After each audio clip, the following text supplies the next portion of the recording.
Republican senator says, I don't want reality in hearing on race and education. Markwayne Mullin of Oklahoma says he misspoke when questioning about a witness about childcare and teaching of race. You mean the Yankee Tank? Yes, he would act like the Yankee Tank, exactly. Questioning a witness about childcare and the teaching of race, the Oklahoma Republican senator from Markwayne Mullin said, I don't want reality. Do we have like a link to like a video here? I don't want to read the exchange. I want to see it. Oh, here's a video. How do you accidentally say that? I have a book here in front of me called Our Skin that has been endorsed by NACI. And I'm going to read exactly what this book says. You guys might find it interesting.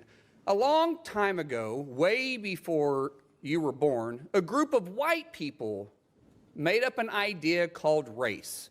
They sorted people by skin color and said that white people were better, smarter, prettier, and they deserved more than everybody else.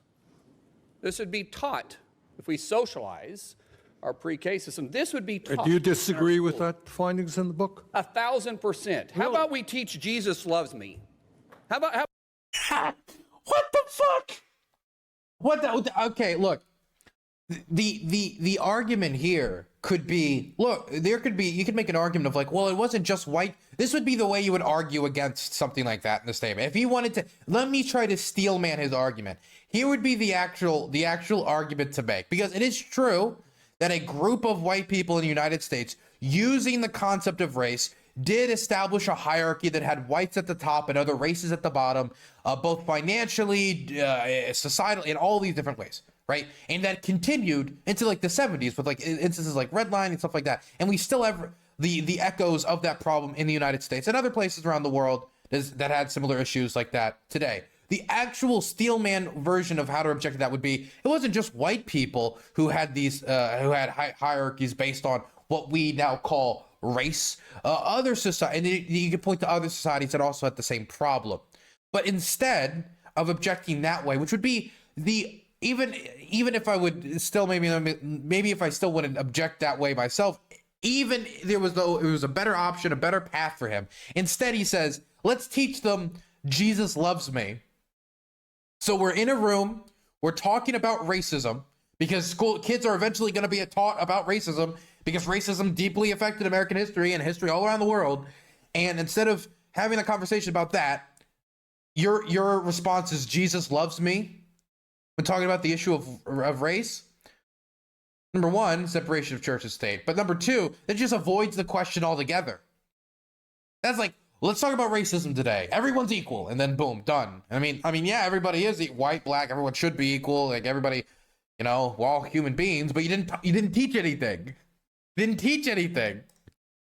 How about this? In teaching Jesus loves the little children, the lyrics go, red and yellow, black and white, they're all precious in our sight. Now, which one would you think would be better? I'll ask everybody on the panel, which is better to teach? This, that is a story that was made up to teach our kids, 3-year-olds who have no idea what race is, now all of a sudden is being taught that white people said this as a truth. Someone point at me that this being a... Well, I mean, there were white people that did use race in order to... I mean, that is true. I mean, at least when it comes to white people using race in order to keep down black people in the United States, in order to subjugate them economically, socially, etc. Like that did happen. That part is undeniably true. True. But there were also, you know, white people who were against that structure, but whatever, continuing. That white people developed race. That white people developed that. That all of a sudden, that was our word that we developed. By the way, I'm Cherokee, Native American. Oh. I think we have experienced a little bit of racism before in my life, Chairman. Senator Mullin. So I'm going to say it. I don't want to be the one like blood testing people. I'm not going to be that guy. But I was told I was Cherokee. Do you know how many white people were told they're fucking Cherokee? I'm not saying, maybe it's possible that, you know, he has deep Cherokee roots. Maybe, you know, he's active maybe in the Cherokee community. Maybe Senator Mullin, you know, actually grew up on a reservation. Maybe by God's grace, I'm just completely wrong here. But God, it feels like every time I hear somebody say like half the times I hear somebody say I have Native American in my family, they have zero actual ties to Native American history, culture, or community in any way. Like it just feels like an identity you just like claim for a moment and then keep moving. Ask everybody on the panel, which one is better to teach? This or the Jesus Loves Me lyrics? Ma'am, I'll start down here. Just tell me which one. I don't have time for an explanation. What I'll tell you, Senator Mullin, is that what children in these early years develop I their didn't answer identity. the question. It's the question important. is which it's one important do you that our think is better classrooms are. I'm just asking which one is better. Let her answer the question, please. My question is this. She will which answer one it is if she better? sees fit. Which one is better? It's important. This? It's important that children's identity That's and not language answering my and question. culture are recognized. That's not answering my question. And that's what creates Ma'am, strong executive function. If you don't want to answer my development. question, that's fine. Let's move on down the panel. Which one is better to be taught? This book or the Jesus Loves Me lyrics? That says that everybody's skin doesn't matter. They're all precious in His sight. I think it's important to teach that. I mean, I'm like, if you're having a conversation about racism, you can't just teach them like the lyrics to like a cute little folk song. Like you do as much as like this specific book might be bad, right? I think like I would have to read the book myself, but you can't just teach race through like, this is like a very simplistic analysis on how we're going to teach children about race in America and the history of racism.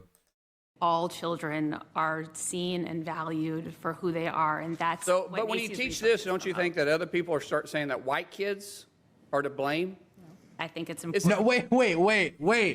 Nobody said white kids, as in the white kids in your class are to blame. They said there were white people, and there were white people in the United States who engage in racism, tried to use racism to benefit themselves, to extract labor from black people, used it to kill black people. That is true. And acknowledging that it was white people who did that, not all white people, right? Maybe they need to add an asterisk at the end of the book saying, this was specifically just about specific white people, not all white people. There were white people who were abolitionists from the start. Like I guess you can go into that. But I don't know. It feels a little nitpicky. Exactly what they're going to teach. It's exactly what it is, ma'am. I disagree. First, it is important that we teach Jesus. And Absolutely. Jesus is what we teach. So which one is But better? the reality This? is- So do you think this is Could the she right answer thing? the question, please? I don't want reality. I'm asking the question, which one is better? That's exactly what it is. Got it on tape. Misspoke. So what I'm saying is All right, Freudian slip, man. I'm not giving him any benefit of the doubt. I'm giving him no credit. Freudian slip. By the way, and he's not the only person to do this. I've seen Democrats do it. I've seen Republicans do it. I fucking hate the like ask question, interrupt, ask question, interrupt, ask question, interrupt. Right? I hate that shit. I hate it. I hate it in these committee hearings. I don't like how that works. I think there should be like an allocated, like they should be given some time to respond. There needs to be more to there needs to be more regulations in place in order to allow people to respond to questions, at least for a short period of time, like more than 20 seconds to answer a question. You can then ask the same question again and be like, you didn't answer the question, et cetera, et cetera, et cetera. But man, I really don't like it because this type of stuff here, in my opinion, just kind of rewards virtue signaling, which I feel like is somewhat happening here. Definitely, as he talked about, you should teach about the Jesus folk song. But oh, what did you do in school today? Oh, I learned a folk song. It was Martin Luther King Day. So what we all did is we all came together and said, Jesus loves black people, white people, and everyone. And that was that.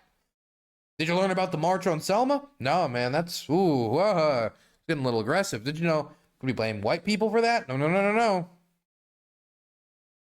Isn't it called grandstanding? Oh yeah, it's grandstanding more than virtue signaling. But it's such a fun word to say, isn't it? And a fun thing to accuse people of, virtue signaling. Okay. Anyway, let's move on. Speaking of the gays, by the way, because we're talking about the gays, I wanted to show you this, this thing from TikTok. I'm sorry, this took me for a loop when I saw this on TikTok. This took me for a loop. Wait, this is the same guy on January 6th? Let me check. What did he say on January 6th? Refused to wear a mask during the Capitol. Ah, God, nope. I'm not. I don't want to get out. I only have so much anger in my soul.